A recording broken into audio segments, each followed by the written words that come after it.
Shalom Bapak Ibu, Saudara-saudari terkasih di dalam Tuhan. Shalom. Ada sukacita hari ini? Ya, kita bersyukur karena kasih karunia Tuhan. Tuhan telah melimpahkan kasih-Nya kepada kita. Mari kita bangkit berdiri. Kita bagikan kasih kita di sebelah kanan dan sebelah kiri kita. Katakan, Tuhan Yesus mengasihimu. Sambil kita menyanyikan, kita bertemu lagi. Karena ada pertemuan, ada kasih. Dalam pertemuan ada kesembuhan. Di dalam pertemuan ada kasih yang luar biasa yang Tuhan curahkan pada malam hari ini.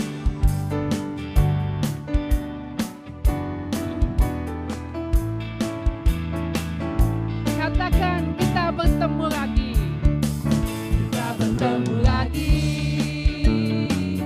Tuh puji Tuhan. Kita bertemu lagi dalam kasih. Sesuatu yang baik dan indah terjadi di tengah kita. Kita bertemu lagi. Tuh puji Tuhan. Katakan, kita bertemu saling mengasihi. Bertemu menyembah Tuhan. Kita bertemu saling mengasihi. Kita bertemu saling menyembuhkan.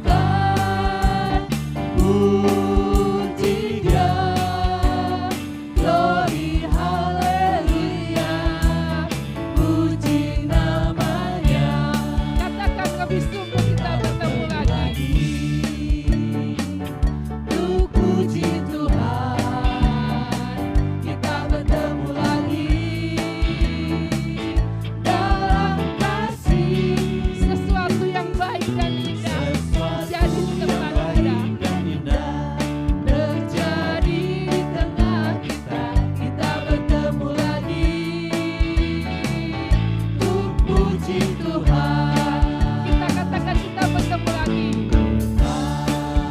Bertemu untuk menyembah Tuhan. Kita bertemu saling mengasihi. Kita bertemu saling menyembuhkan.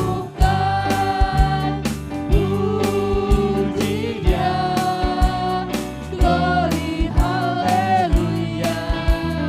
Puji namanya. Puji Dia, glory haleluya. Puji namanya. Katakan, puji Dia, glory haleluya. Puji namanya. Haleluya. Silakan duduk Bapak Ibu Saudara-saudari terkasih dalam Tuhan. Silakan duduk. Kita awali persekutuan pada malam hari ini dengan tanda kemenangan Kristus. Demi nama Bapa dan Putra dan Roh Kudus. Amin. Tuhan Yesus, kami mengucap syukur Tuhan untuk kasih karunia-Mu yang tanpa batas Tuhan. Kau kumpulkan kami di tempat ini dengan tidak kekurangan suatu apapun Tuhan. Kami mengucap syukur Tuhan untuk penyertaan Kau sepanjang pagi hingga malam ini Tuhan. Kami mengucap syukur untuk setiap kebaikan Engkau dalam setiap kehidupan kami Tuhan. Apapun yang kami katakan, apapun yang kami rasakan Tuhan, kami akan berkata Engkau baik atas setiap hidup kami Tuhan. Terima kasih Tuhan. Dari semula Engkau telah menetapkan setiap rancangan-rancangan indah untuk setiap kehidupan kami Tuhan. Kami mengucap syukur Tuhan. Haleluya Yesus. Katakan, dari semula Tuhan telah menetapkan Tuhan. Haleluya Yesus. Dari semula telah Kau tetapkan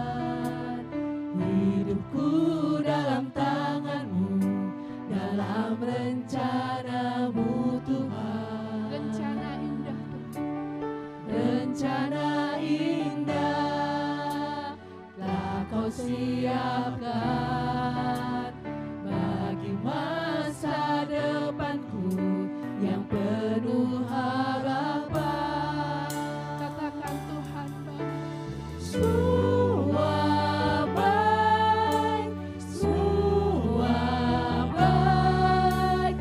Apa yang telah Kau perbuat di dalam hidupku, semua baik, sungguh teramat baik. Kau jadikan hidupku berarti. Katakan dengan iman, Tuhan yang menetapkan Tuhan.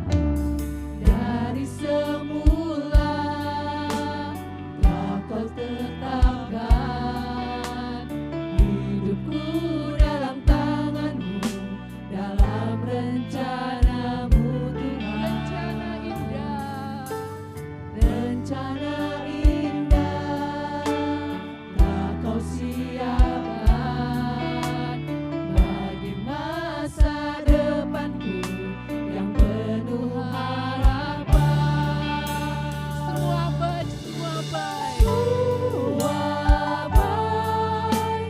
Semua baik, apa yang telah Kau perbuat di dalam hidupku, semua baik, sungguh teramat baik.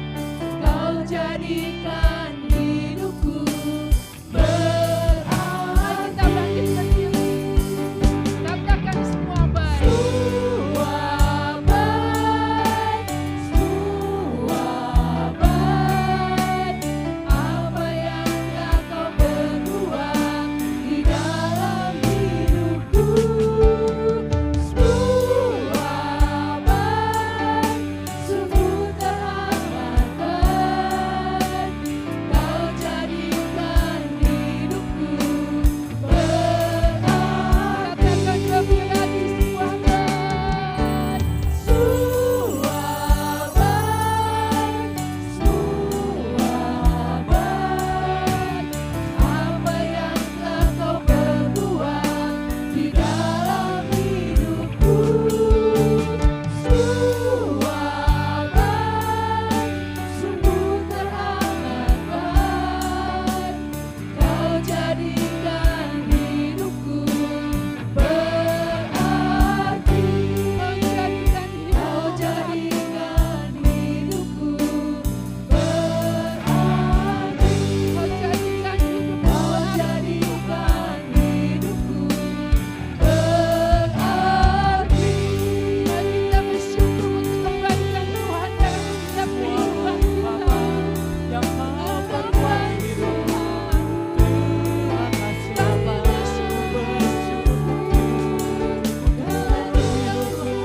Engkau baik atas setiap kehidupan kami. Engkau baik atas setiap kehidupan kami. Kami mengucap syukur setiap kebaikan Tuhan dalam setiap kehidupan kami. Haleluya Tuhan. Haleluya Yesus. Terima kasih Tuhan atas setiap kebaikan Kau dalam setiap kehidupan kami Tuhan. Kami mengucap syukur Tuhan. Haleluya.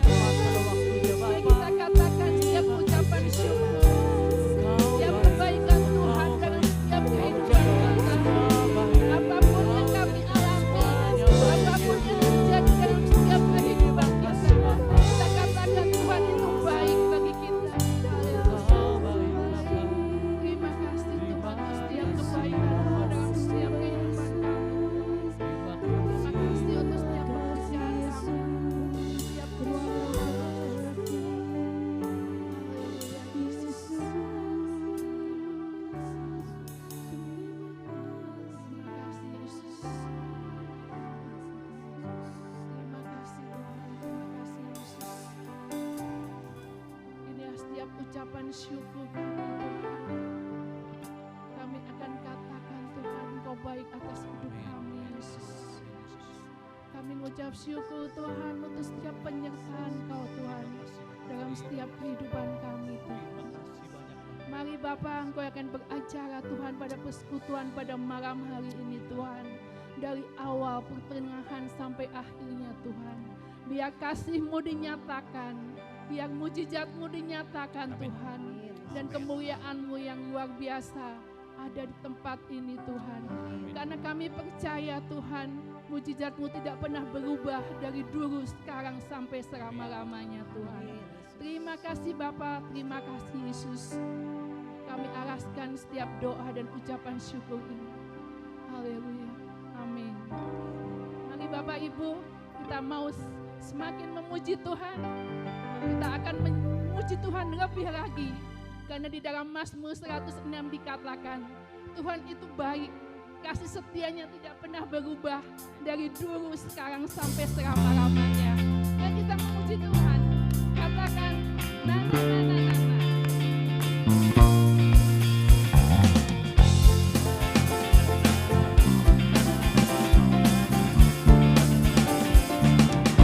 Haleluya, aku memuji-Mu Tuhan.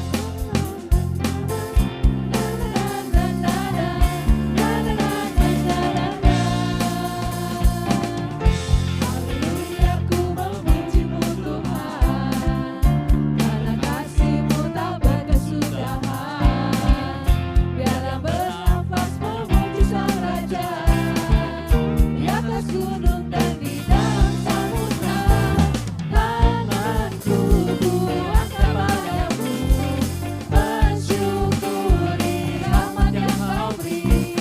Kakiku melompat bagimu, sebab rahmat-Mu baru setiap hari. Bersyukurlah kepada Tuhan, sebab Dia baik, sebab Dia baik. Bahwasanya untuk selamanya, kasih setianya, kasih setianya. Na na na na na, na na na na na, na na na na. Katakan kami syukur. Haleluya, aku memuji Tuhan. Haleluya, ku memuji-Mu Tuhan, karena kasih-Mu tak berkesudahan. Biarlah bernafas memuji Sang Raja, di atas gunung dan di dalam samudra. Tanganku angkat padamu, bersyukuri rahmat yang Kau beri. Kakiku melompat bagimu, sebab rahmat-Mu baru setiap pagi. Katakan bersyukur kepada Tuhan. Bersyukurlah kepada Tuhan, sebab Dia baik, sebab Dia baik. Bahwasanya untuk selamanya, kasih setianya, kasih setianya. Bersyukurlah kepada Tuhan, sebab Dia baik, sebab Dia baik.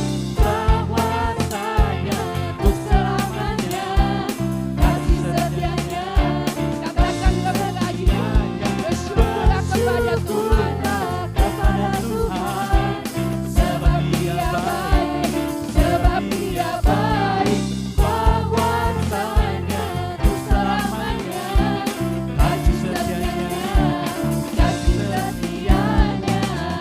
Na na na na na, na na na na na, na na na na na.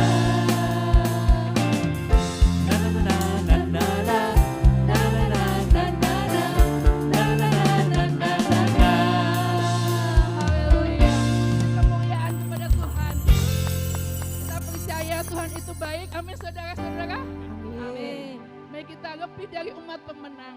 Karena kita sudah dimenangkan oleh darah Yesus. Kita dimenangkan atas setiap perkara kita. Kita akan berjalan. Kita lebih dari pemenang.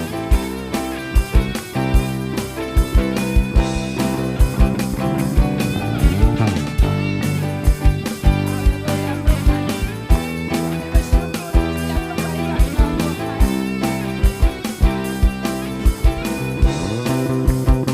Kita lebih dari pemenang. Lebih dari pemenang dalam segala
saudara-saudara terkasih,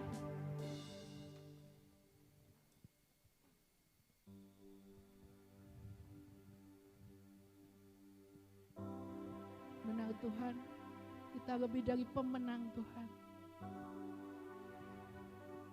Kami kagum atas kasih-Mu yang tanpa batas Tuhan. Kasih-Mu yang luar biasa atas setiap kehidupan kami Tuhan. Haleluya Yesus. Terima kasih Tuhan untuk kasih setia-Mu Tuhan. Kami kagum Yesus. Haleluya Yesus. Ku kagum akan Engkau Yesus. Kasih-Mu yang luar biasa, kebaikan-Mu yang kami rasakan Tuhan. Ku kagum akan Engkau Yesus. Haleluya. Mari kita angkat pujian. Ku kagum akan Engkau. Sungguh indah tiada taranya, sungguh menakjubkan,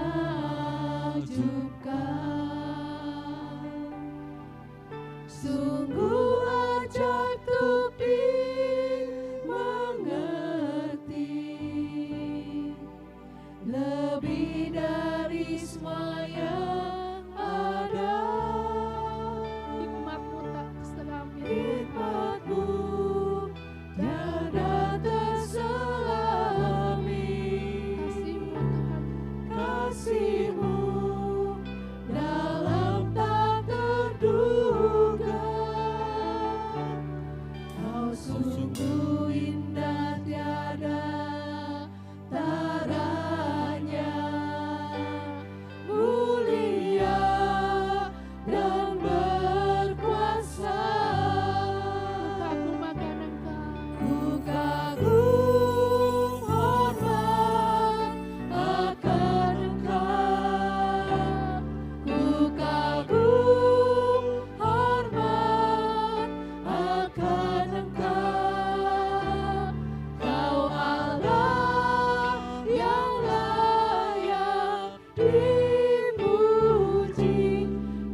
Tuhan, ini setiap penyembahan kami Tuhan.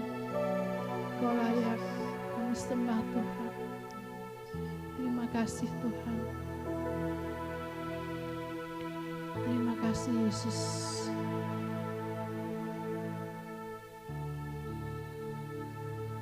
Terima kasih Tuhan untuk kebaikan Kau Tuhan. Terima kasih Bapa. Ini setiap ucapan syukur untuk setiap penyembahan kami di hadapan Engkau Tuhan. Kau yang disukakan dari setiap penyembahan pada malam hari ini Tuhan.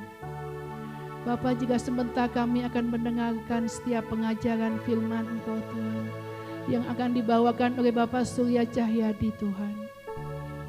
Mari Bapa, Kau akan urapi Bapak Surya Tuhan. Kau akan sampaikan setiap isi hatimu Tuhan melalui Bapak Surya Tuhan. Berikanlah hikmat daripada Engkau Tuhan. Apa yang disampaikan Tuhan boleh kami dengar Tuhan dan kami lakukan dalam setiap kehidupan kami Tuhan. Jadikan kami murid yang duduk diam Tuhan untuk mendengarkan setiap pengajaran Engkau Tuhan. Terima kasih Bapa, terima kasih Yesus. Setiap ucapan doa dan setiap ucapan syukur kami Tuhan, kami alaskan dengan perantaraan putra-Mu terkasih, Tuhan kami Yesus Kristus. Amin.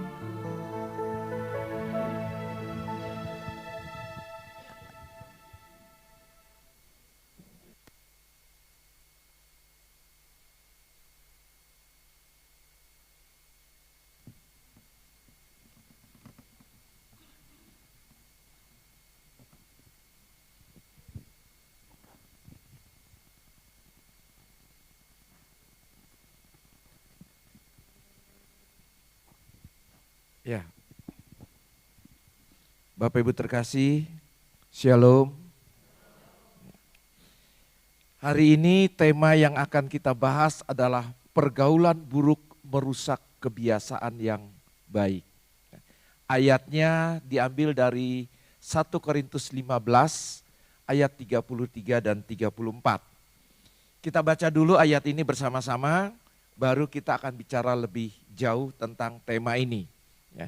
Kita baca sama-sama, ada di depan, mau yang buka kitab suci juga boleh, tapi biasanya jarang yang bawa kitab suci, makanya yang di depan saja gitu ya. Mari kita baca sama-sama, 3, 2, 1.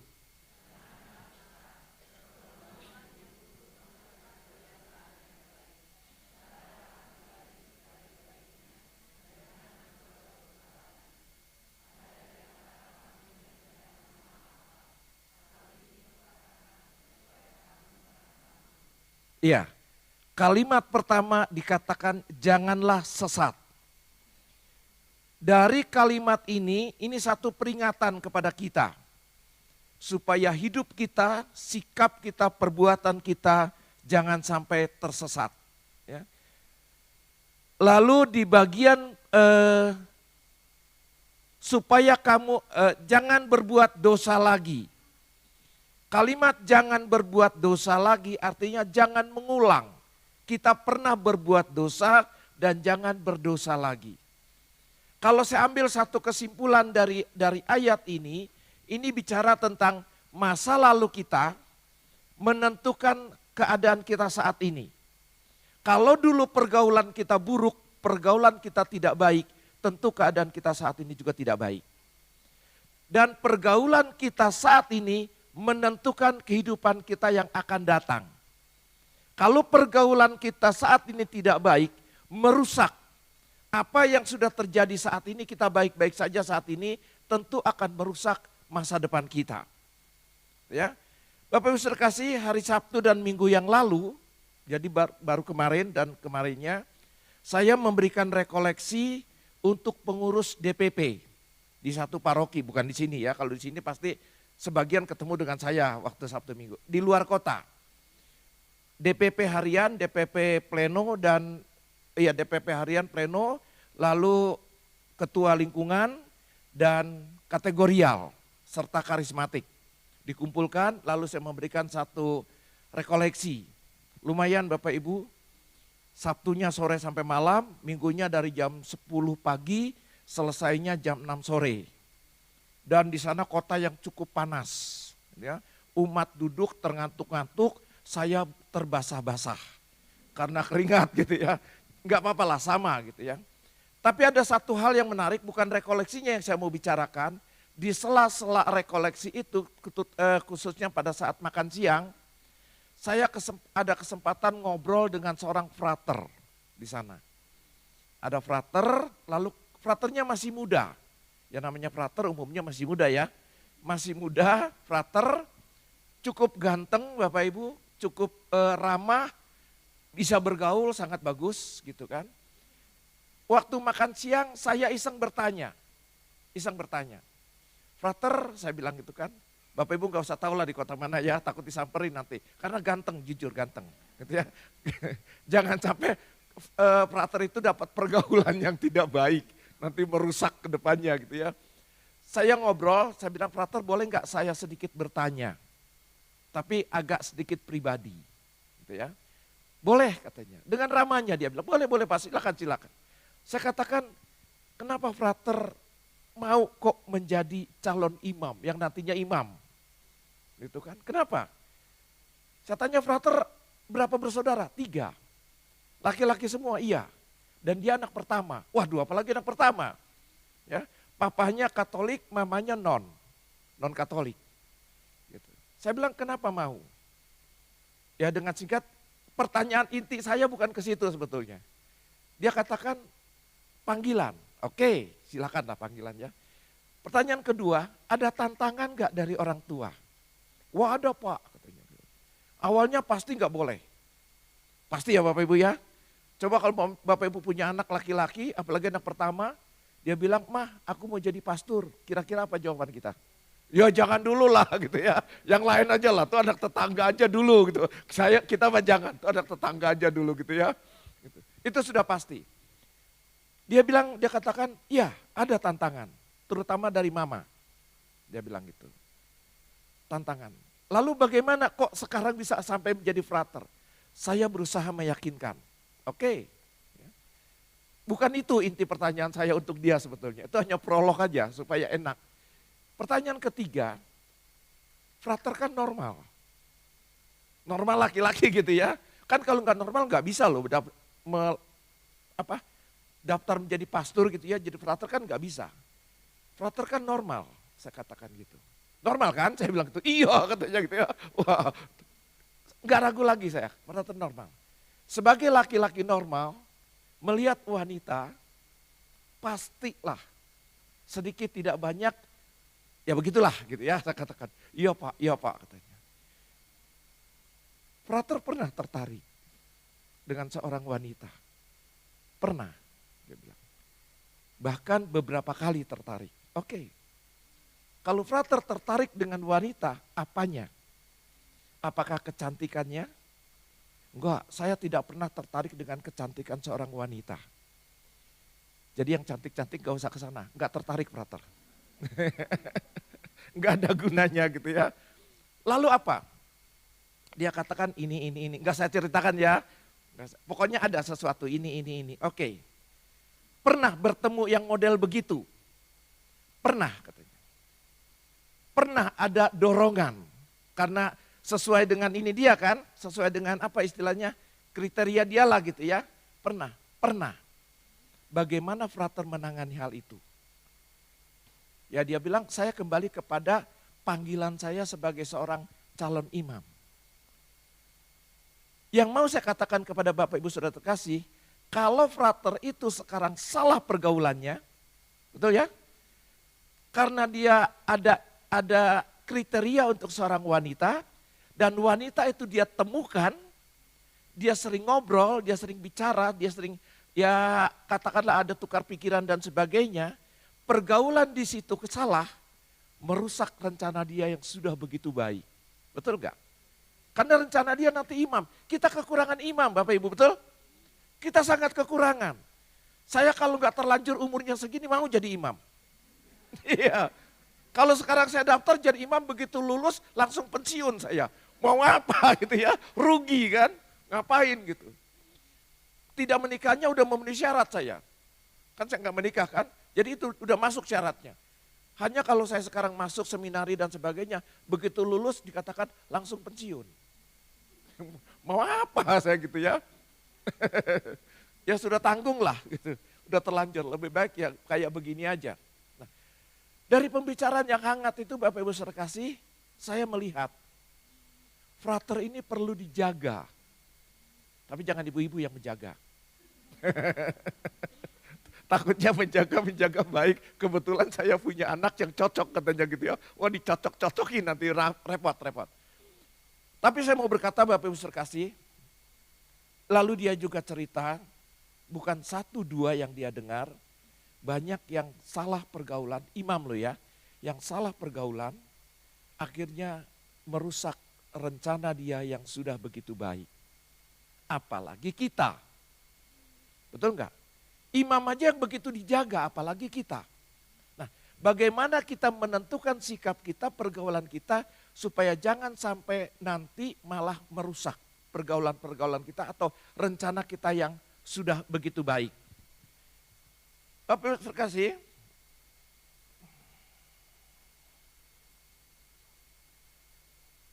wah nggak sampai kayaknya ya.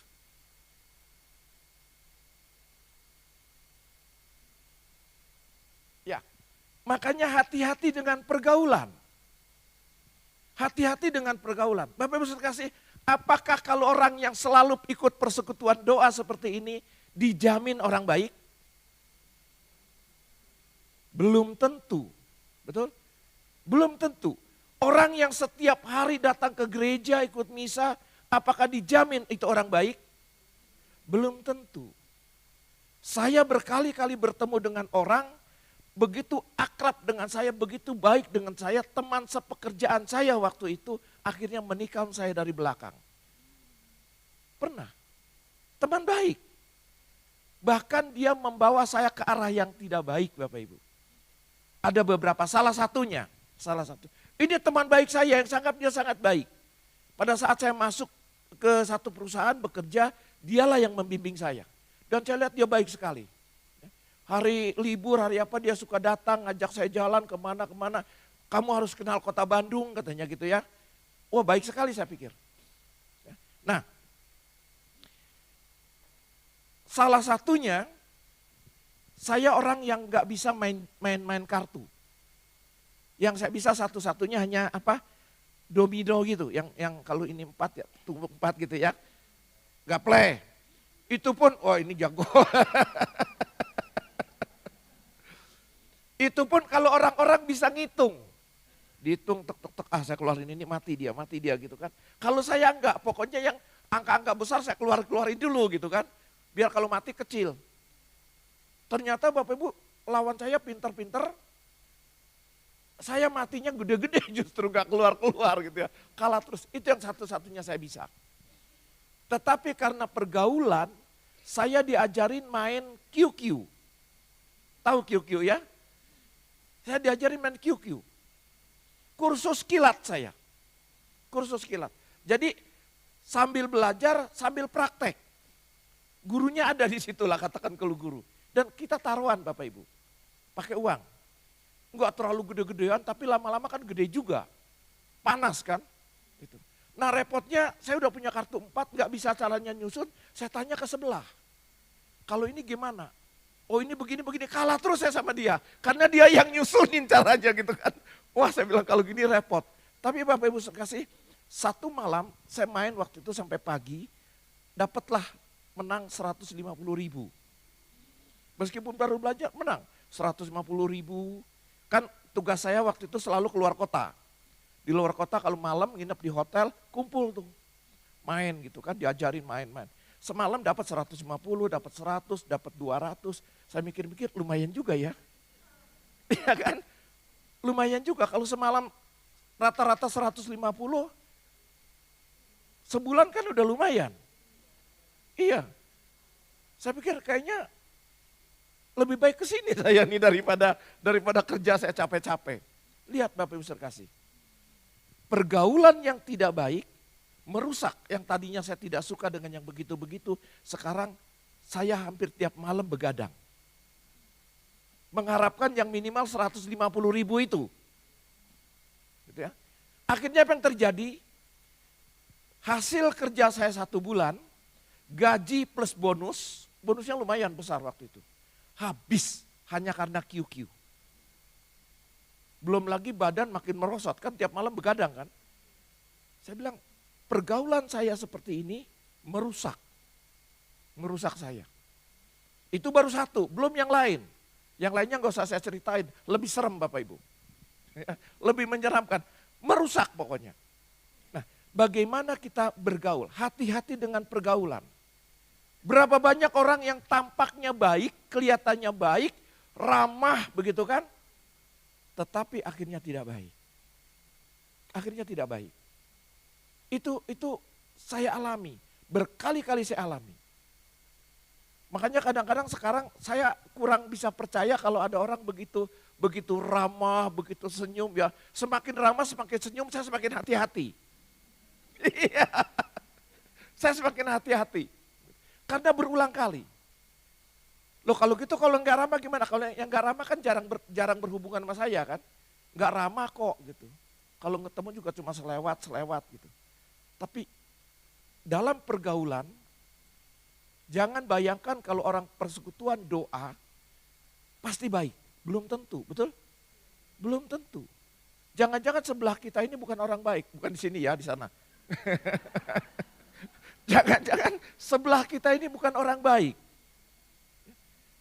Berapa kali Bapak Ibu Saudara kasih? Berapa kali? Saya di pekerjaan,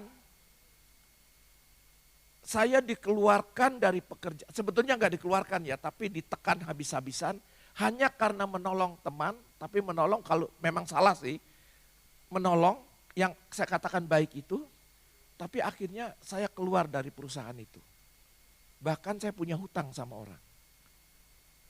Hanya gara-gara itu. Tahun 91 apa 92 itu, sekitar tahun itu. Teman saya nggak tahu dia rupanya memakai uang perusahaan.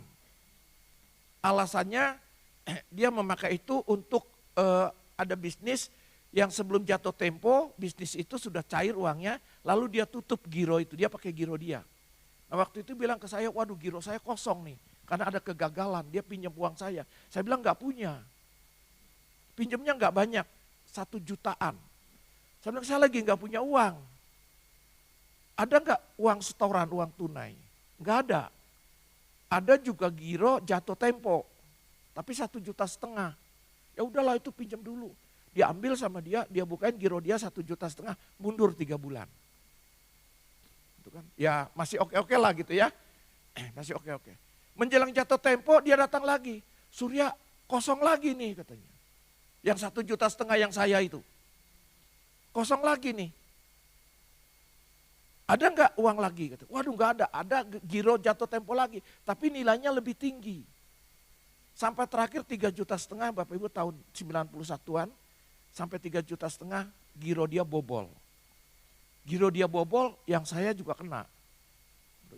Akhirnya saya ditekan habis-habisan sama perusahaan, saya keluar. Saya sadar, saya memang salah. Tapi akibat dari apa? Dari pergaulan saya yang tidak baik, efeknya saya keluar dari situ. Meskipun tidak dikeluar, karena perusahaan gak mau mengeluarkan, tapi perusahaan selalu berusaha saya yang keluar. Dan betul Bapak Ibu, saya habis-habisan ditekan, saya keluar. Nah, hati-hati dengan pergaulan. Ya. Lalu saya ajak Bapak Ibu melihat lagi, dapat gak ini? Nah, ya.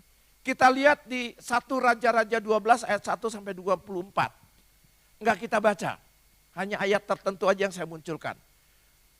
Pecahnya kerajaan Salomo. Kita bicara tentang Rehabeam. Mungkin agak asing di telinga kita ya. Jarang-jarang muncul nama ini. Rehabeam. Ya.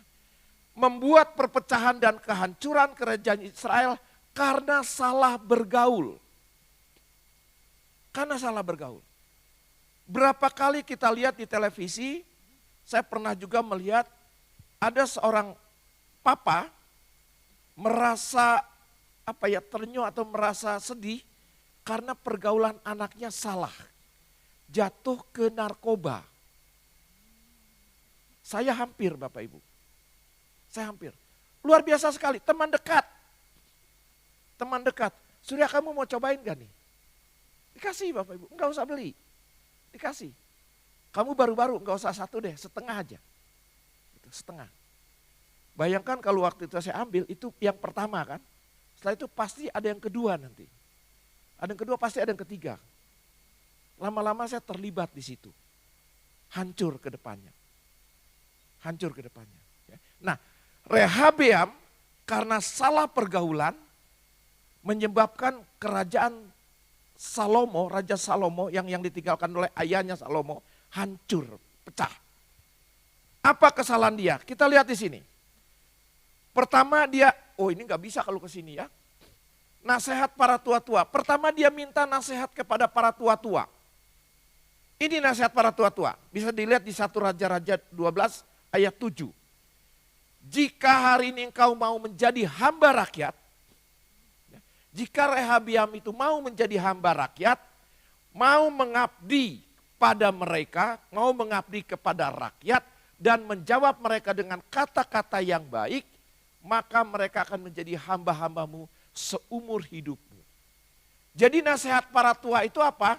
Menjadi hamba rakyatnya, setiap ada persoalan bicaralah baik-baik, ngomong baik-baik, begitu kan?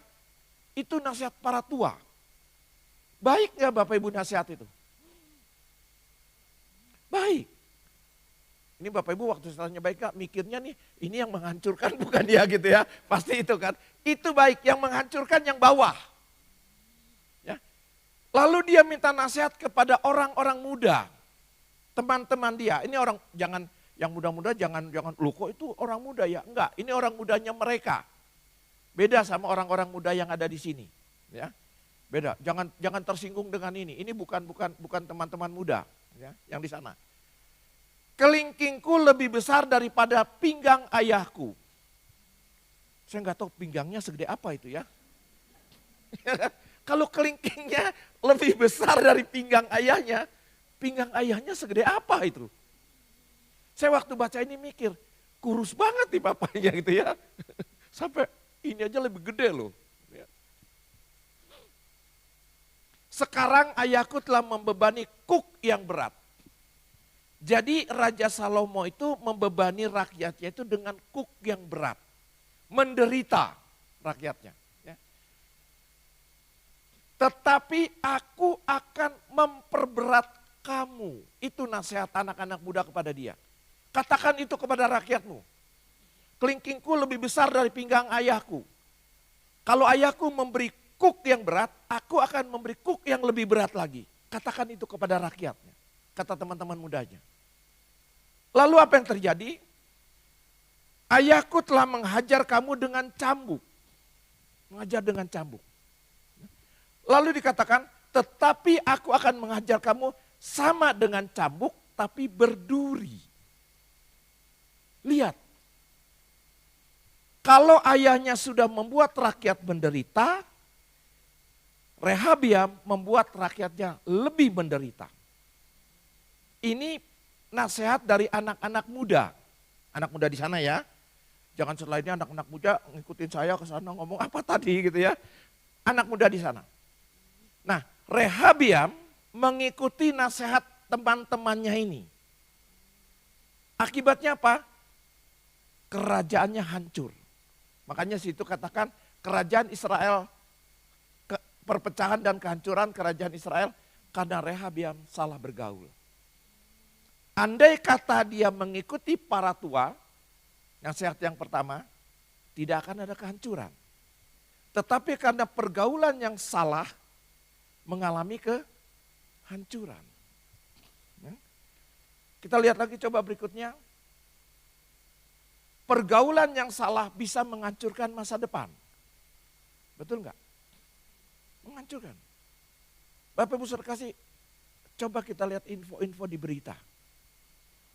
Berapa banyak anak-anak muda sekarang yang pergaulannya sudah tidak baik. Ya kan? Lihat itu gambar. Ini kenyataan loh ya. Ini tidak dibuat. Saya tidak nyari anak-anak SMA suruh duduk seperti itu, saya foto buat sekarang. Ya, tapi ini kenyataan. Banyak Bapak Ibu Saudara kasih. Coba lihat di berita-berita atau cari di di YouTube.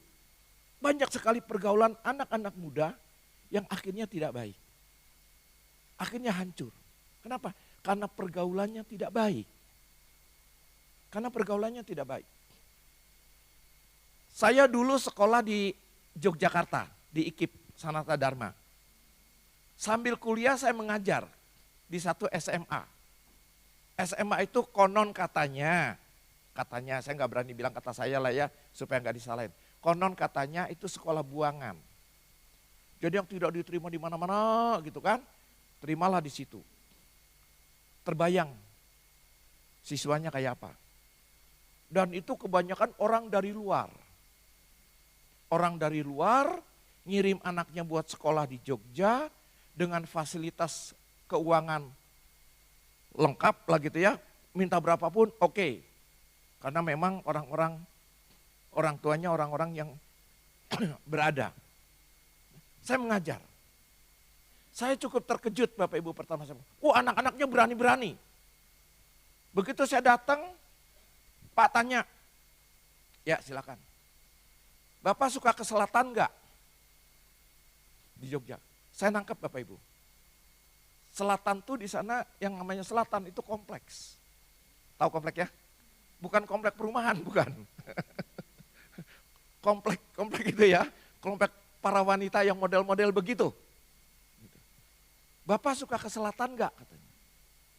Saya bilang suka. Kok Pak enggak pernah ketemu saya? Bayangin Bapak Ibu. Anak SMA loh. Kok enggak pernah ketemu saya? Dia bilang itu. Karena selatanmu dan selatan saya beda. Selatanmu kotor, selatan saya bersih. Kamu selatan ke komplek, saya ke selatan ke pantai selatan. Di sana kan ada Parangtritis kan? Itu juga namanya selatan Bapak Ibu. Cuma lebih selatan lagi dibanding selatan dia. Gitu. Jadi lewat. Nah, anak SMA. Lalu saya coba dekat-dekat dengan beberapa orang. Ternyata memang pergaulan mereka suka ke sana. Dulu belum ada ekstasi kayak gitu ya, masih ganja lah gitu ya. Ganja itu udah sehari-hari.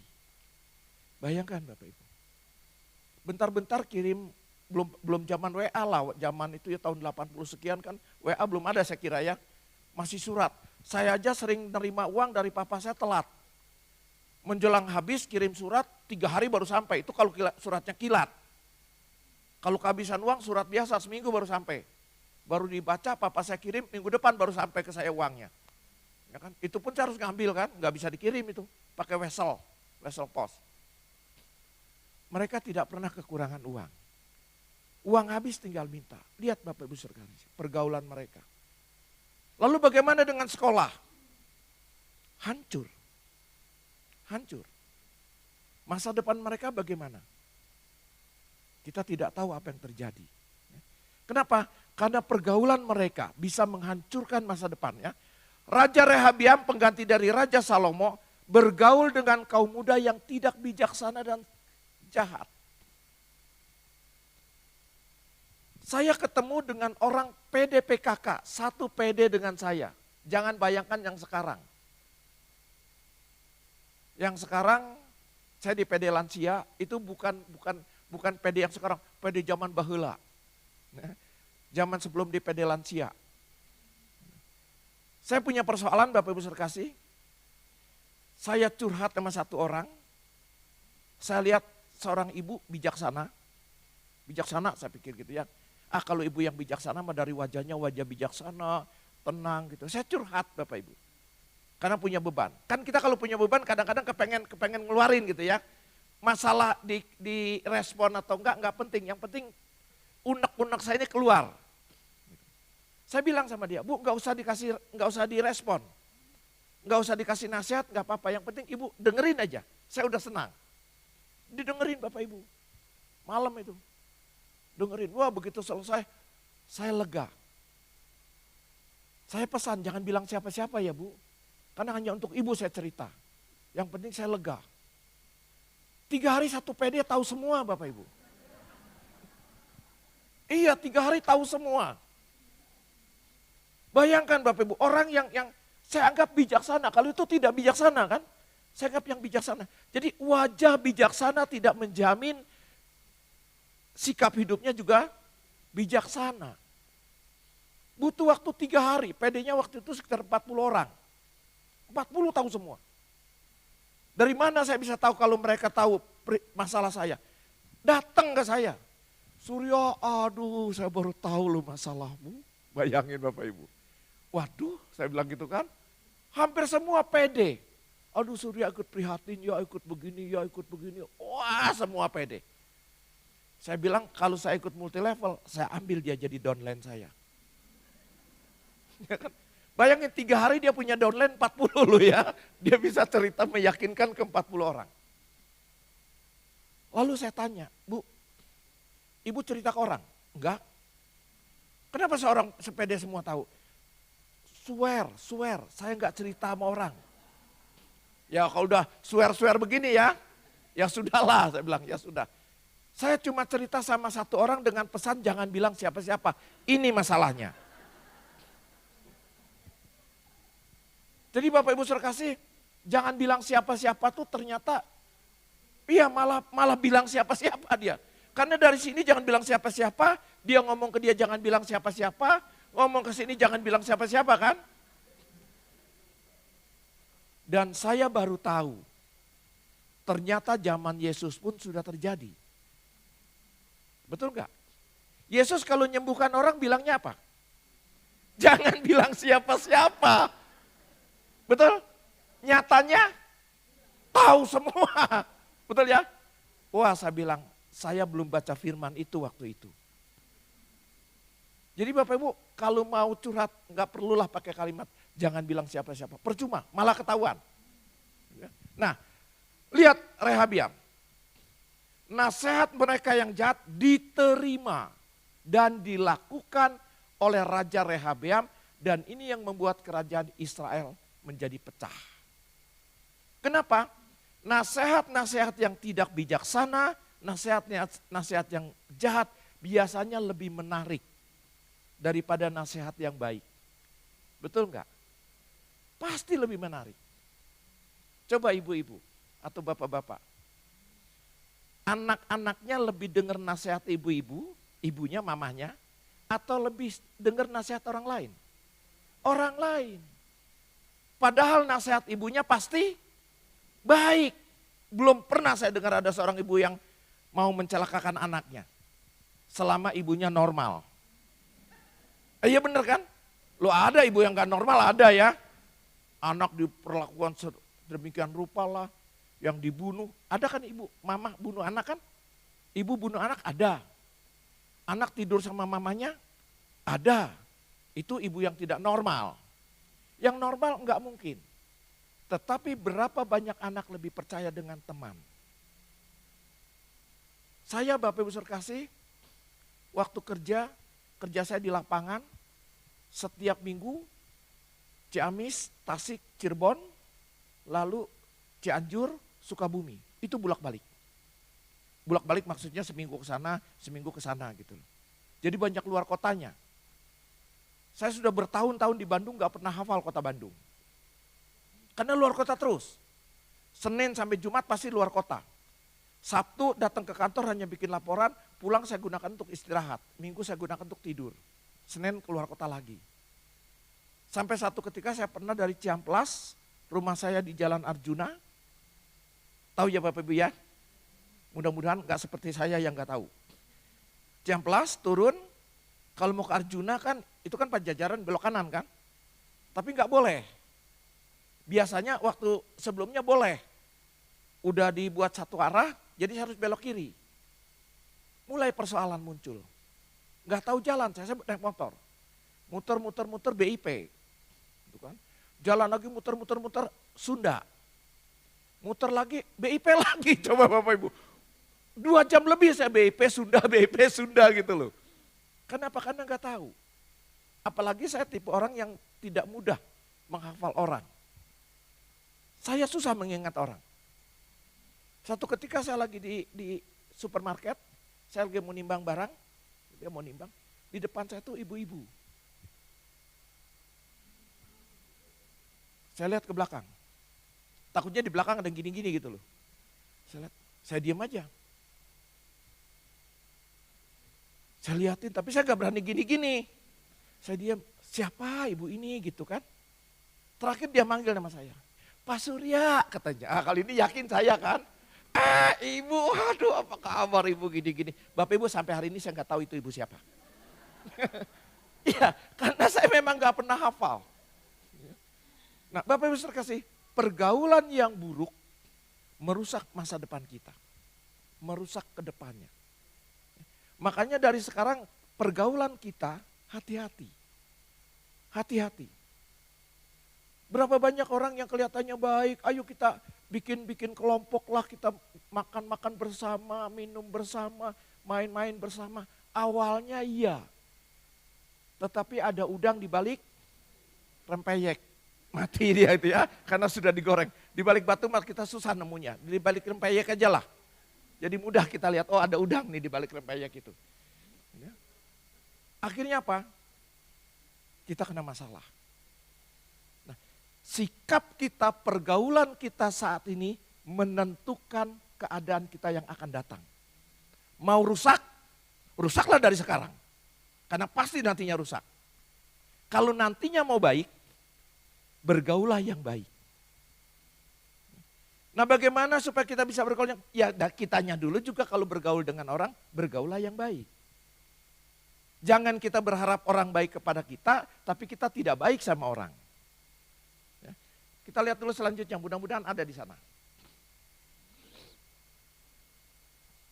Nah, Amsal 18 ayat 24. Ada teman yang mendatangkan kecelakaan. Ada teman yang kelihatannya baik, justru dia bikin musibah buat kita. Tetapi ada juga sahabat yang karib daripada seorang saudara. Banyak yang begitu, betul? Justru orang lain yang tidak ada hubungan darah, hanya saudara beda bapak beda ibu, tapi dia jauh lebih baik dibanding saudara kandung. Betul nggak? Saya sering melihat Bapak Ibu. Saudara kandung banyak yang pecah, banyak yang ribut gara-gara harta, warisan. Betul? Saya ngalami. Papa mama saya punya rumah, punya tanah di daerah Cilegon. Dan itu HGB. Bukan SHM, hak guna bangunan. Satu ketika ada pemutihan. Nah cici saya yang di atas saya persis, dia ngerti itu. Itu kan dia ngerti itu. Tapi butuh tanda tangan seluruh anak-anaknya kan. Koko saya gak mau tanda tangan, yang lain sudah dapat, koko saya gak mau. Kenapa gak mau? Dia maunya warisan orang tua itu jatuh ke dia semua. Dia gak mau tanda tangan. Sampai hari ini tetap HGB. Dan yang tinggal di situ sekarang hanya dia. Saya sudah di Bandung, cici saya yang satu di Bandung, cici saya yang satu udah di surga. Terus koko saya ada di Rangkas Bitung, koko satunya lagi sudah di surga, sudah gak ada siapa-siapa, hanya dia di situ. Dan kita udah gak pernah meributkan itu. Pakailah sampai rumah itu rubuh, gitu ya. Silakan pakai. Gitu. Kalau rumah itu udah rubuh, ya tinggal digalin lubang, tinggallah di dalam, gitu ya. Terserah gitu. Kalau dia mau tetap di situ, gitu ya. Tapi Bapak Ibu Saudara kasih, berapa banyak saudara kandung justru pecah hanya gara-gara itu. Tetapi orang lain yang tidak ada hubungan darah, berapa banyak yang justru memberi bantuan kepada seseorang yang sedang kena musibah. Betul enggak? Bapak Ibu kasih, satu ketika saya pernah kena penyakit sepele. Penyakit usus itu, yang kena usus itu. Bukan usus buntu. Bukan. Ayo apa? Jadi tebak-tebakan. Tipes. Tapi belum sampai tipes, gejala tipes. gitu ya, gejala tipes. Saya di rumah sendirian Bapak Ibu, nggak enak kan orang gejala tipes kan? Nggak enak. Gitu. Saya diam di rumah gitu. Ada satu orang datang bawa bacang 2. Surya ini buat kamu. Oh saya bilang, yang makasih. Ada apa Ren? Ada apa kok bisa ke daerah sini? Enggak, saya hanya khusus nganterin kamu. Bacang. Lihat Bapak Ibu, enggak ada hubungan saudara. Enggak ada hubungan darah. Gitu ya. Dia bawain bacang 2, puji Tuhan. Lalu pernah lagi waktu saya di mana itu ya, saya sakit. Orang lain Bapak Ibu. Sakit dan saya sedang tidak punya uang sama sekali. 2 hari saya nggak makan. Karena nggak punya uang sama sekali Bapak Ibu. Perlu dikasihani nih orang. Betul-betul nggak punya uang waktu itu. 2 hari saya nggak makan, minum aja untuk beli aqua, saya udah nggak sanggup. Cuma sayangnya saya belum jadi pewarta. Kalau jadi pewarta enak saya. Bapak Ibu, saya sudah 2 hari ini belum makan, saya jamin banyak makanan datang. Gitu ya. Saya belum jadi pewarta, diam di rumah. Tahu-tahu ada yang datang Bapak Ibu. Ada yang datang ke saya ngasih. Surya ini untuk kamu, dikresek. Waktu dia datang, jujur orangnya gak saya lihat. Yang saya lihat kreseknya. Iya kan? Karena itu yang saya butuhkan. Orangnya gak butuh lah katakan gitu ya. Saya lihat kreseknya. Ini kira-kira nasi goreng, nasi campur atau apa ini? Lihat Bapak Ibu terkasih. Pergaulan saya dengan dia baik. Kenapa? Ada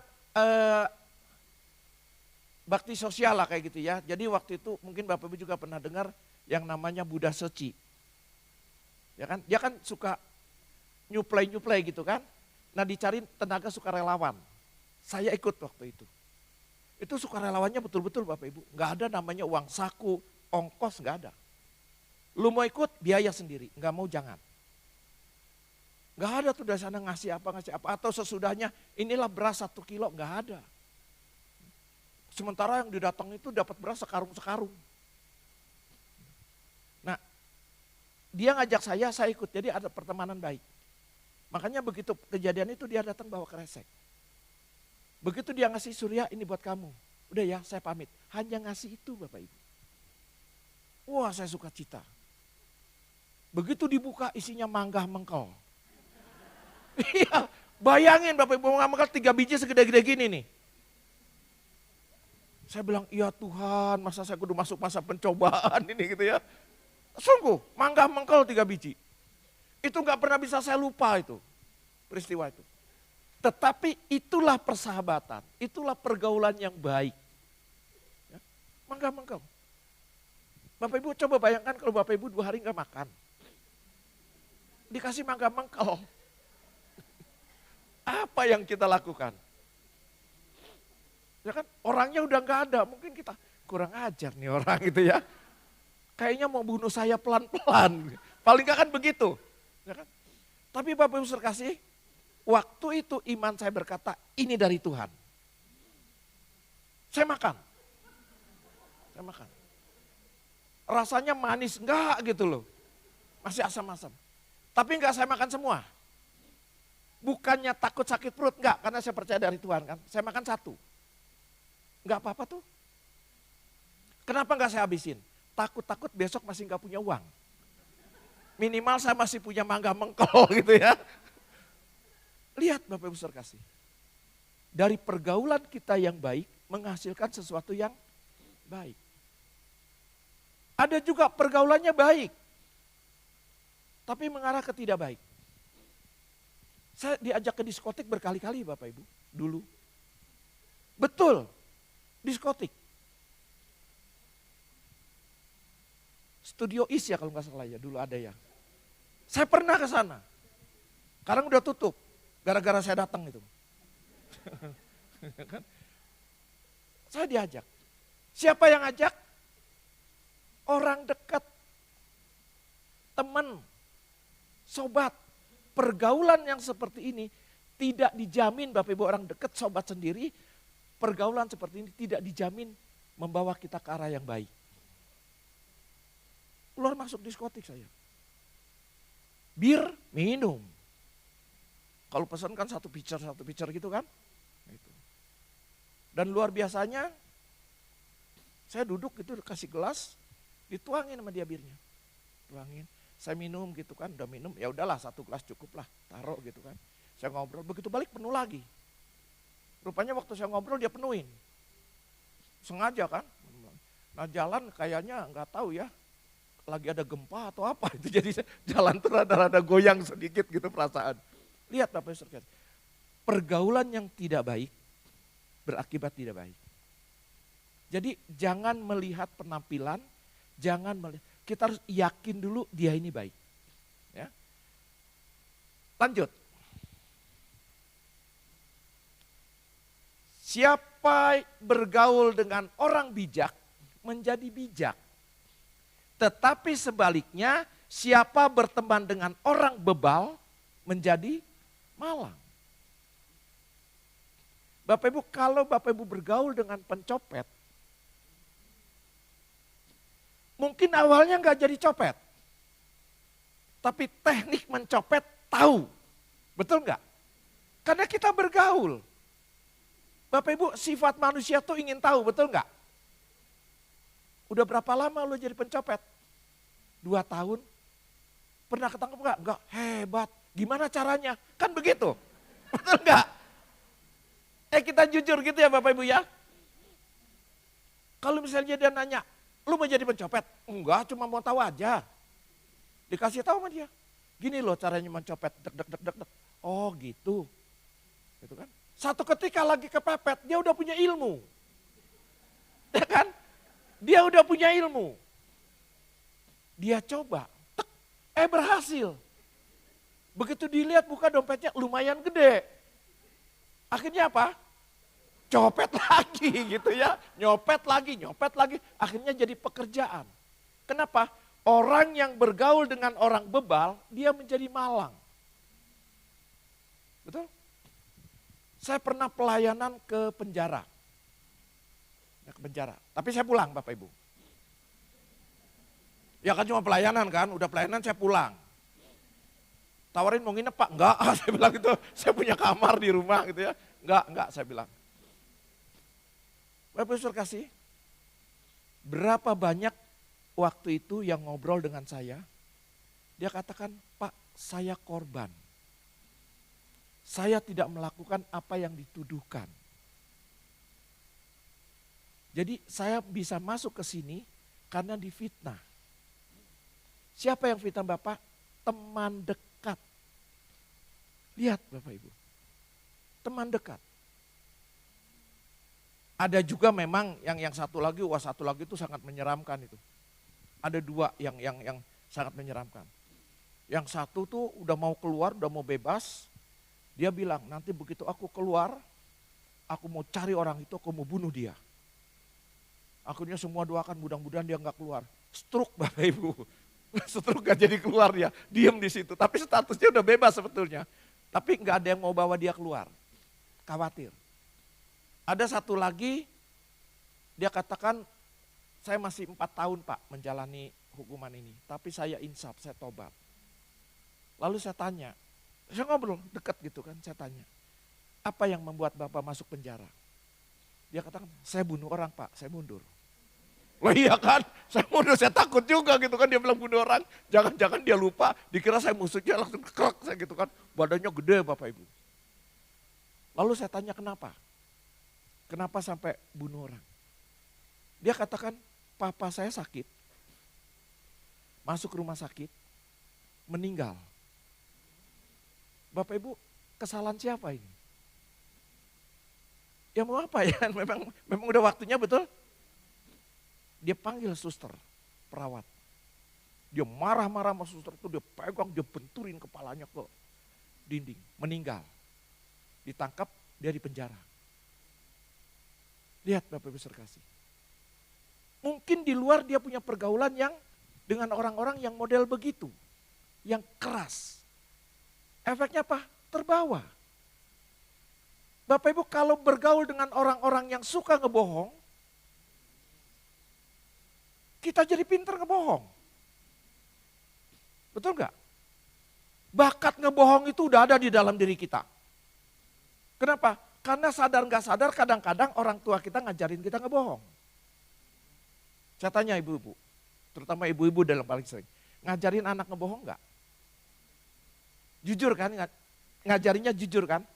Tapi secara tidak langsung kadang-kadang kita memberi contoh supaya anak itu ngebohong. Misalnya, lagi ke supermarket, anak masih kecil, yang satu agak besar, yang satu lebih kecil. Yang lebih kecil minta mainan, sampai guling-guling. Kan bisa begitu kan?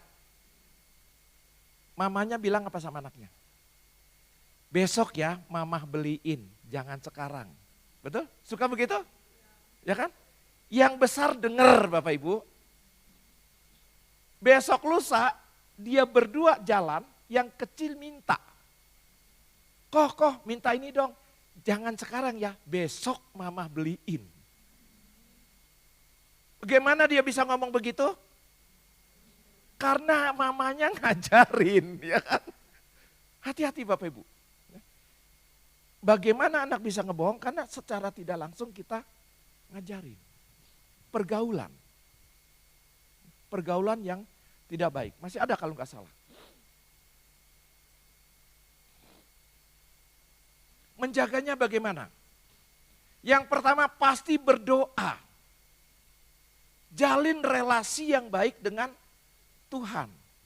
Bapak Ibu kasih, berdoa itu bukan cuma sekedar ngomong, bukan cuma sekedar kewajiban. Tuhan gak perlu Bapak Ibu banyak ngomong. Betul? Gak perlu. Tapi bagaimana relasi saya dengan Tuhan begitu dekat. Pada saat relasi kita dengan Tuhan begitu dekat, Tuhan pasti bimbing kita. Betul gak? Bapak Ibu pernah gak merasa dibimbing oleh Tuhan? Mau melakukan sesuatu yang katakanlah dalam tanda petik tidak baik, Tuhan ingatkan. Cuma kadang-kadang kitanya yang bebal. Betul? Kitanya yang egois, gak mau dengar.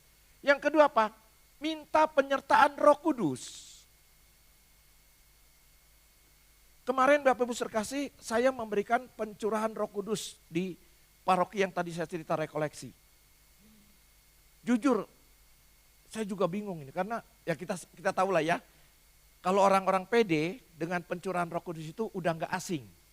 Betul? Apalagi yang namanya resting. Nggak asing. Nggak perlu didoain macam-macam di toilet. Tuk, jatuh dia. Ya kan? Betul kalau orang karismatik kan begitu. Blek. Kadang-kadang blek gitu ya. Orang paroki nggak seperti itu, betul? Waduh, saya bilang gimana ini? Apalagi yang namanya tumpang tangan. Betul enggak? Saya pernah dikomplain Bapak Ibu karena memberikan pencurahan roh, beberapa orang, ada satu orang tumpang tangan ke kepala. Saya udah bilang jangan ke kepala. Apalagi yang ditumpang tanganin kepalanya suster. Betul, protes orang itu. Masa suster ditumpang tanganin katanya. Batin saya, nggak mungkin bisa suster ditumpang tanganin ke kepala. Ada ininya kan? Nggak mungkin kena kepala, pasti kena topinya itu. Lihat, ini paroki. Gitu kan? Lalu kemarin saya katakan, ya kita terima aja lah. Kebetulan ada pastor. Bapak Ibu nanti kalau pastor tumpang tangan ke Bapak Ibu, mungkin ke kepala, itu berkat. Tapi kalau saya hanya ke pundak. Dan saya tidak memberi berkat, saya nggak punya hak memberi berkat. Tapi saya hanya mencatukan doa saya dengan doa Bapak Ibu. Doa Bapak Ibu adalah minta karunia Roh Kudus. Saya satukan, saya bantu doa Bapak Ibu. Puji Tuhan Bapak Ibu, yang nangis banyak banget. Saya nggak tahu nangis sukacita atau nangis karena kepalanya nggak saya pegang gitu ya. Kan dia berharap dipegang gitu kan. Banyak Bapak Ibu. Minta penyertaan Roh Kudus, biarkan Roh Kudus selalu membimbing. Nyatanya apa? Dari penyertaan Roh Kudus itu pada saat kita membuka hati kita untuk Roh Kudus, yang kemarin ada yang sharing kesaksian di depan. Ada yang mendapatkan kesembuhan, ada waktu itu. Dia udah berapa kali operasi, setelah itu dia merasakan sembuh.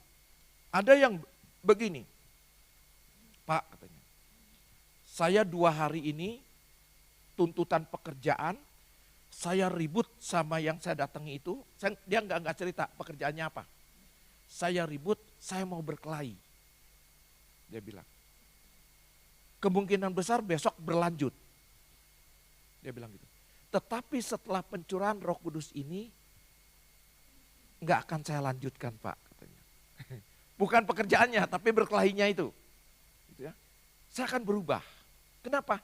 Ada Roh Kudus. Nah, biarkan Roh Kudus membimbing kita. Biarkan.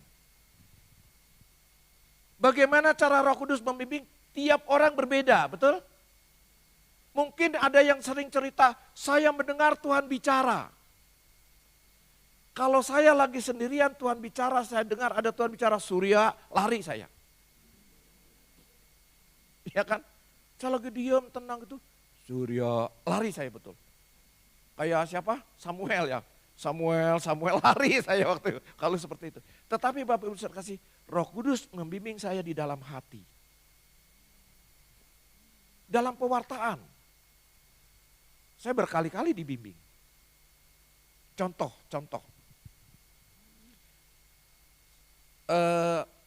Kebetulan bukan di sini, kalau sini enak jadi contohnya, di tempat lain. Saya mau ngasih renungan, udah saya siapkan jauh-jauh hari, ada PowerPoint-nya, udah saya siapkan. Hari PD sudah sampai, sedang pujian, saya sudah datang, sudah duduk, hati saya nggak tenang. Lalu saya bilang, Tuhan ada apa ini? Apakah tema yang saya siapkan tidak pas? Kalau enggak yang mana dong? Saya buka kitab suci Bapak Ibu. Sampai satu perikop berhenti. Mulai tenang. Tuhan apa ini yang kau mau? Kalau ini yang kau mau, saya siap. Bicarakan yang ini. Semakin tenang. Oh ya oke Tuhan, saya bawakan yang ini. Baru saya baca perikopnya. Belum pernah saya bawain yang itu. Waduh saya bilang, belum pernah. Tuhan tanggung jawab ya. Iya kan? Kan Tuhan yang minta, tanggung jawab dong. Gitu kan. Saya maju ke depan, saya ngasih renungan. Menurut Bapak Ibu lancar enggak? Ini dari Tuhan loh ya. Lancar enggak? Berantakan Bapak Ibu. Bener. Ini swear loh ya, berantakan. Saya di depan ngomong udah enggak keluar gitu. Begitu duduk saya protes keras sama Tuhan. Tuhan, saya tahu engkau suka guyon. Tapi enggak begini caranya. Benar. Ini benar saya ngomong gitu waktu itu. Tapi dalam hati ya. Tapi enggak begini caranya. Engkau enggak kelihatan. Saya kelihatan. Saya bilang gitu ya. Engkau enggak malu, saya malu. Gitu. Lain kali jangan begitu Tuhan, saya enggak suka. Iya, mungkin lagi jengkel gitu ya. Saya nggak suka, saya bilang. Lain kali jangan begitu. Selesai Bapak Ibu. Udah selesai ada makan. Lagi makan itulah ada seorang ibu. Pak Surya waktu Bapak bawain yang itu loh. Saya banget. Lalu ada lagi itu saya banget. Ada 3-4 orang. Loh saya bilang ternyata seperti ini. Kalau dibimbing Roh Kudus. Ternyata seperti ini. Udah gitu saya bilang, Tuhan ternyata luar biasa. Lain kali boleh begini lagi Tuhan, saya bilang gitu. Enggak Tuhan kasih lagi Bapak Ibu, sampai detik ini enggak pernah dikasih. Kayaknya Tuhan tersinggung. LB dia gara-gara saya gitu ya. Tapi lihat, minta bimbingan Tuhan. Yang 3 berkomunitas. Bergabung dengan komunitas rohani. Jangan komunitas gosip. Loh ada loh ya komunitas gosip ya. Arisannya sebentar, gosipnya yang lama. Tetangga saya lu saya baru tahu. Atau itu lu di PD tuh si itu, inget gak? Tahu gak sih itu tuh? Yang mana? Yang itu tuh. Gitu kan? Bayangin Bapak Ibu. Berkomunitas. Nah kita yang di sini, kita yang rohani, yang setiap hari Senin menyembah Tuhan, memuji Tuhan, saya percaya ada relasi yang baik dengan Tuhan dan Roh Kudus menyertai Bapak Ibu, pasti komunitas ini komunitas yang baik. gabung di komunitas. Kita butuh minimal apa? Minimal nasihat, betul? Kalau kita lagi punya masalah nggak perlu ngomong sama satu orang, jangan bilang siapa-siapa. Nggak perlulah, mendingan diumbar aja udahlah. Daripada dengan pesan itu buntut-buntutnya sakit hati. Kayak saya kan, luka batin ya waktu itu Bapak Ibu. Gara-gara saya ngomong itu kan semua tahu, mendingan saya kasih tahu aja semua. Kasih tahu sama orang. Minimal, yuk kita doa. Yuk kita doa. Lalu bijak dalam bergaul. Jangan mudah terbawa oleh orang lain. Jangan ada perasaan, aduh gak enak Kalau gak nurutin gak enak. Ada gak orang seperti itu? Ada. Aduh gimana ya, dia yang ngajak gak enak kalau gak diikutin. Emangnya kalau dia masuk ke jurang kita ikut di belakangnya? Kan enggak kan? Tetapi kita harus bijak dalam bergaul. Siapa yang bisa kita ajak bergaul, yuk kita bergaul. Yang enggak jangan. Saya bukan 1-2 orang Bapak Ibu, ada beberapa orang yang saya tinggalkan di dalam pergaulan dengan saya. Kenapa? Bukan saya gak mau bergaul dengan dia, bukan saya gak mau menasihati dia. Tapi sudah banyak. Satu ketika pada saat saya pelayanan di Bengkulu, habis pelayanan, tim kumpul, nanya, Pak, di PD saya katanya ada satu orang tuh senior banget. Bukan di sini ya Bapak Ibu ya Bengkulu ya, senior banget. Dia pendiri PD. Nah kalau ada pendiri PD, lagi-lagi bukan di sini, di sana. Dia pendiri PD. Enggak bisa dikasih tahu Pak, ya sebentar nanti lagi khotbah dulu nih. Ya ditelepon, tunggu sebentar. Ya, semua harus ngikuti dia. Gitu ya, semua harus ngikuti dia. Padahal kan kita udah ada perubahan zaman. Enggak bisa berubah, harus begini. Saya bilang, ya ajak bicara dong. Ajak bicara. Sudah Pak, enggak bisa katanya. Ya udah doakan. Doakan sama Tuhan, minta Tuhan rubah dia. Sudah Pak enggak bisa, ya udah minta Tuhan panggil aja deh, saya bilang gitu kan. Ya apa lagi saya bilang gitu kan, udahlah minta Tuhan panggil aja deh, itu jalan terakhir. Tapi maksud saya Bapak Ibu, marilah kita bergaul dengan orang bijak. Kalau ada orang yang tidak bijak, enggak perlu kita ajak bergaul. Jangan takut meninggalkan seseorang kalau memang juga bisa menjerumuskan kita. Betul? Enggak perlu takut. Yudas Iskariot dibiarkan oleh Yesus, betul? Dibiarkan. Kalau Yesus mau panggil bisa enggak? Bisa. Biarkan. Saya ada beberapa orang Bapak Ibu yang saya tinggalkan kok, saya biarkan kok. Tapi Bapak Ibu saya bersyukur kalau Tuhan pakai saya menjadi seorang pewarta. Kenapa? Tanpa ini mungkin pergaulan saya amburadul.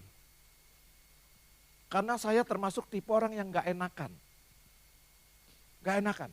Kalau ada orang ngajak gini-gini. Makanya saya pernah melakukan hal-hal yang tidak baik. Karena diajak. Aduh gak enak dia gak ada teman. Ayolah. Padahal gak baik itu. Ayolah temenin. Lama-lama yang hancurkan saya. Yang kayak gini saya tinggalkan. Nah Bapak Ibu sekasih, kembali ke tema kita. Pergaulan yang buruk, apa tadi temanya? Merusak kebiasaan yang baik. Kalau Bapak Ibu sudah punya kebiasaan yang baik, contohnya setiap hari Senin, datang ke PD, itu kan, jam 6:30 malam. Lalu ada teman, udahlah gak usah ke PD, tuh lihat langit gelap mau hujan. 6:30 tuh gelap Bapak Ibu. Ya kan? Kalau mau yang terang PD-nya siang, jam 12 siang, itu terang. Nah, orang-orang model begini harusnya dia yang kita ajak ke PD. Kita jangan terpengaruh. Iya juga ya lihat, iya benar gelap.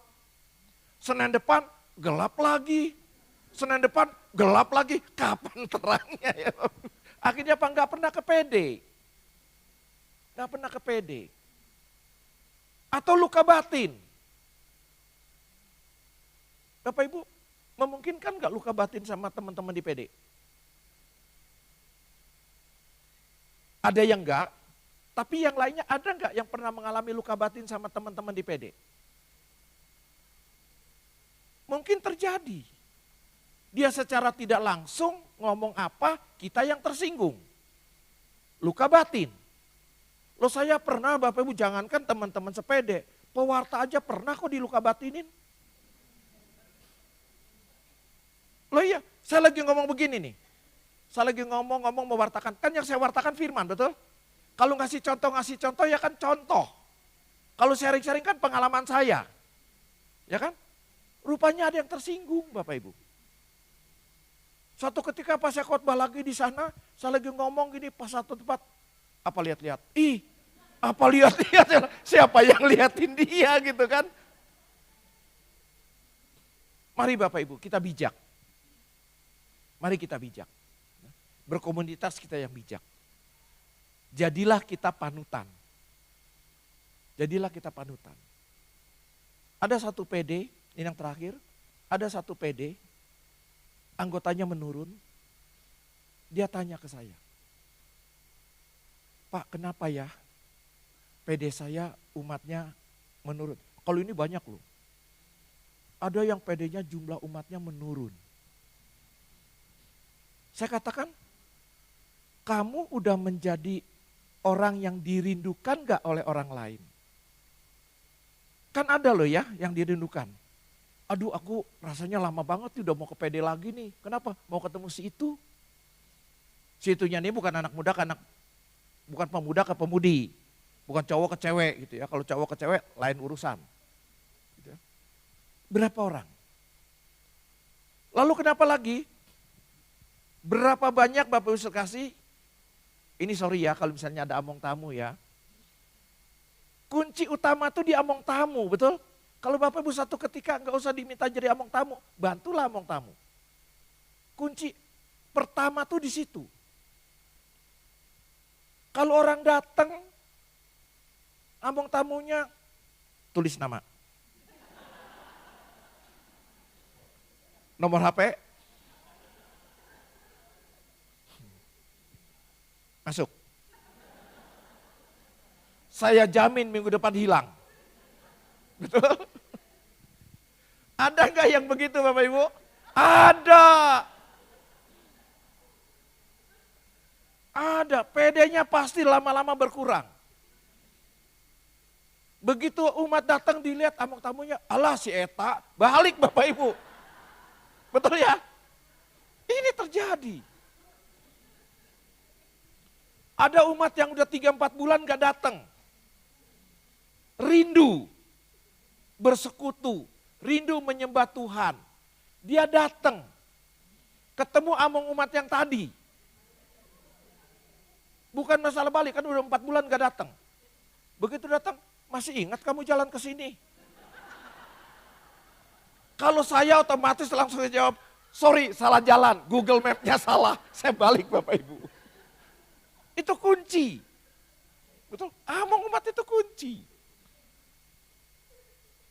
Bedakan kalau umpamanya yang datang itu teman dekat. Ayo, masuk. Belum nulis nama, udah nanti saya tulisin, udah masuk. Orang yang gak kenal, nama, nomor HP, duduk. Bayangin Bapak Ibu. Iya kan? Itu baru dari among tamu. Begitu masuk, apalagi orang baru. Begitu masuk ketemu tim, kaki kepala gitu ya. Apa ada yang salah dengan saya? Bapak Ibu sekasih, mari kita jadi orang-orang bijak. Mari kita jadi orang yang dirindukan oleh orang lain. Iya, bukan cuma amin. lakukan.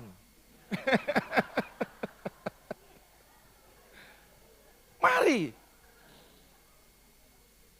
Ya kan? Lakukan. Loh, saya kan bukan tim. Saya kan bukan among tamu. Loh, apa salahnya? Ya kan? Apa salahnya sebelum duduk, apa kabar Ibu? Baik ya, sehat ya. Bapak sehat ya. Puji Tuhan. Tapi dengerin omongan dia. Bapak sehat ya, puji Tuhan. Ibu sehat ya. Enggak, saya lagi sakit, puji Tuhan. Dengerin dulu dia ngomong apa. Jangan dengar, puji Tuhan, puji Tuhan, puji Tuhan. Saya lagi sakit, puji Tuhan. Kasih salam. Dengerin omongan dia apa. Kalau dia bilang saya lagi sakit, ya sedikit empati lah. Gitu ya. Sedikit empati. Meskipun sudah lewat empatinya hilang kan. Aduh, sakitnya kenapa Pak, gimana? Wah, saya doakan cepat sembuh ya. Lupa tuh mau doain yang tadi kan. Kayak yang lain lagi, gimana Ibu? Kurang enak badan, ya puji Tuhan lagi misalnya gitu ya. Jangan seperti itu. Kita sebagai sesama, akhirnya apa? Di dalam PD ini, bukan hanya tim yang akrab dengan sesama tim, tapi umat juga akrab dengan sesama umat. Iya betul, betul kalau tim akrab Bapak Ibu. Contoh akrabnya apa tim? Coba lihat, mereka beli baju aja sama loh. Iya kan? Bapak Ibu ada yang bajunya sama? Hah? Gak ada kan? Coba minggu depan umat seragam. Jangan kalah sama tim. Umat seragam. Jadi jangan hanya tim yang akrab, Bapak Ibu juga akrab. Tapi saya percaya PD Paulus ini sangat berbeda. Betul? Karena saya lihat ada di YouTube, ada di mana gitu kan. Belum lama saya lihat ada rekoleksi atau apa itu di Maulana Yusuf. Gathering ya. Keakraban. Terus pernah lagi saya lihat keluar kemana berapa bis gitu kan. Keakraban.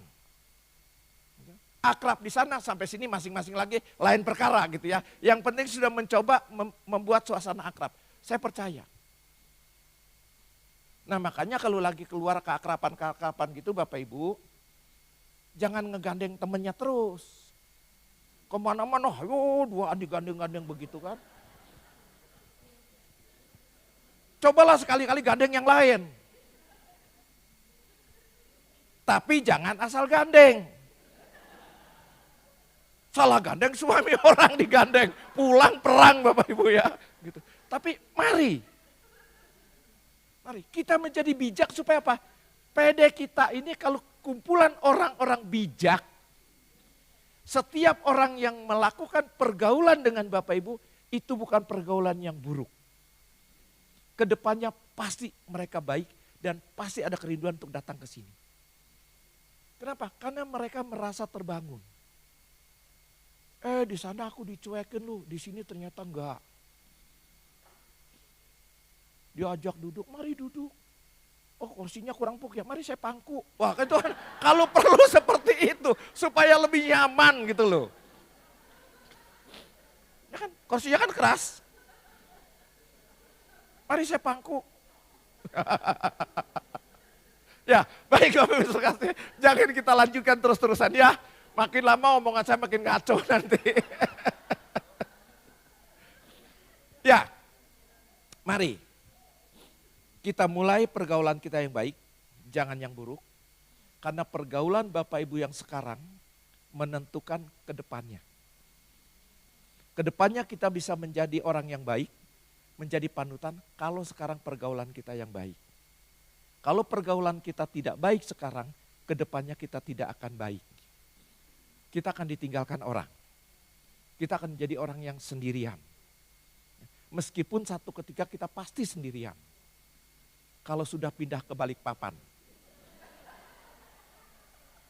Cepat lambat pindah ke Balikpapan ya Bapak Ibu ya.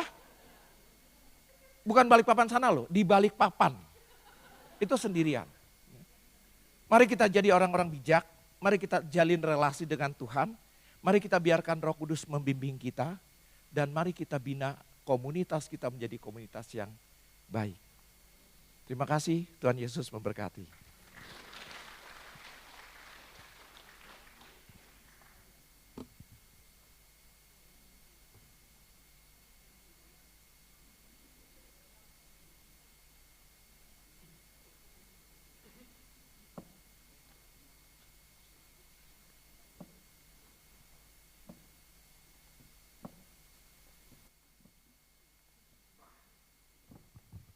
Terima kasih Pak Surya yang telah memberikan firman pada malam hari ini. Kita boleh belajar gimana kita bergaul semakin bijak. Kita tahu kebiasaan-kebiasaan apa yang tidak baik. Semoga diingatkan kembali agar kita semakin bijaksana. Mari kita siapkan persembahan, sebelumnya kita berdoa untuk persembahan yang akan diedarkan. Bapak Ibu, mari kita bersatu dalam doa. Bapak, kami bersyukur, berterima kasih untuk pengajaran firman-Mu yang disampaikan oleh anak-Mu Bapak Surya. Terima kasih banyak Bapak, kami tetap buka hati kami tetap buka seluruh kehidupan kami Bapak, supaya kami dapat menjadi seorang pribadi yang menarik, pribadi yang senantiasa memancarkan kasih dan kemurahan-Mu, supaya kami juga tidak hanya bergaul bersama dengan yang bijak, tetapi kami juga dapat memancarkan kebijakan Kristus, memancarkan kasih Kristus, dan banyak orang yang melihat dan orang yang mengenal Yesus melalui kehidupan kami. Dan orang tersebut boleh menjadi bijak dan mengenal Yesus karena kehidupan kami yang memancarkan kasih Kristus. Terima kasih banyak ya Bapak, terima kasih untuk kehadiran anak-Mu Bapak Surya di tempat ini. Kami berdoa untuk setiap karya-karya pelayanannya, baik karya pelayanan maupun karya di duniawinya Bapak. Apapun yang anak-Mu ini kerjakan boleh Kau buat berhasil, dan dimanapun Pak Surya ditempatkan untuk mewartakan firman-Mu, dia boleh menjadi sumber berkat, dia boleh memancarkan kasih-Mu di tempat dimanapun dia ditempatkan. Terima kasih banyak ya Bapak, dan malam hari ini kami juga mau berdoa untuk setiap persembahan yang akan kami kumpulkan pada malam hari ini. Bapak, Engkau tidak melihat besar dan kecil, akan tetapi Engkau melihat hati yang sungguh tulus dan rindu untuk memberikan. Bapak, berapapun yang terkumpul malam hari ini kami berdoa supaya persembahan malam hari ini boleh berguna bagi karya perluasan kerajaan surga-Mu di bumi ini, dan semakin banyak orang yang mengenal akan kemurahan dan kebaikan kasih-Mu. Terima kasih banyak ya Bapak, hanya di dalam nama Tuhan Yesus kami sudah berdoa, amin. Di kantong persembahan diedarkan, kita iringin, kita nyanyikan, kecaplah dan lihatlah betapa baiknya Tuhan itu, kasih-Nya tidak pernah berubah.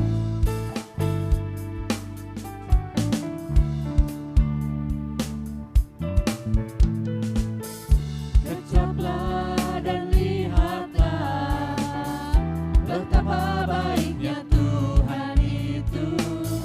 Rasakan dan nikmati kasih setia Tuhan. Kecaplah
kasih untuk persekutuan pada malam hari ini Tuhan. Dari awal, pertengahan hingga akhirnya Tuhan, Engkau yang akan sertai setiap persekutuan pada malam hari ini Tuhan. Tuhan, kami juga berdoa untuk saudara-saudara kami yang boleh merayakan ulang tahun di akhir bulan Agustus dan di awal September ini. Untuk Ibu Sheni, Bapak Wendra, Ibu Diana, Ibu Ocha, Ibu Meike, Bapak Iwan Purwanto, Ibu Elvi, dan Bapak Yohanes. Bapak, ini saudara-saudara kami yang merayakan ulang tahun pada minggu ini Tuhan. Kiranya Tuhan akan sertai tahun-tahun ke depan Tuhan. Berikan umur panjang, kesehatan, damai sejahtera dan sukacitamu Tuhan. Apa yang diperbuatnya selalu berhasil dan beruntung di dalam nama Engkau Tuhan. Terima kasih Bapa, terima kasih Yesus. Jika sebentar kami akan pulang ke rumah kami masing-masing, kiranya Tuhan akan jagai setiap perjalanan pulang kami Tuhan, agar kami boleh bertemu dengan saudara-saudara kami di rumah Tuhan. Terima kasih Bapa, terima kasih Yesus. Kemuliaan kepada Bapa dan Putra dan Roh Kudus. Amin. Demi nama Bapa, Putra, dan Roh Kudus. Amin. Selamat malam, Tuhan memberkati. Kita bertemu Senin yang akan datang.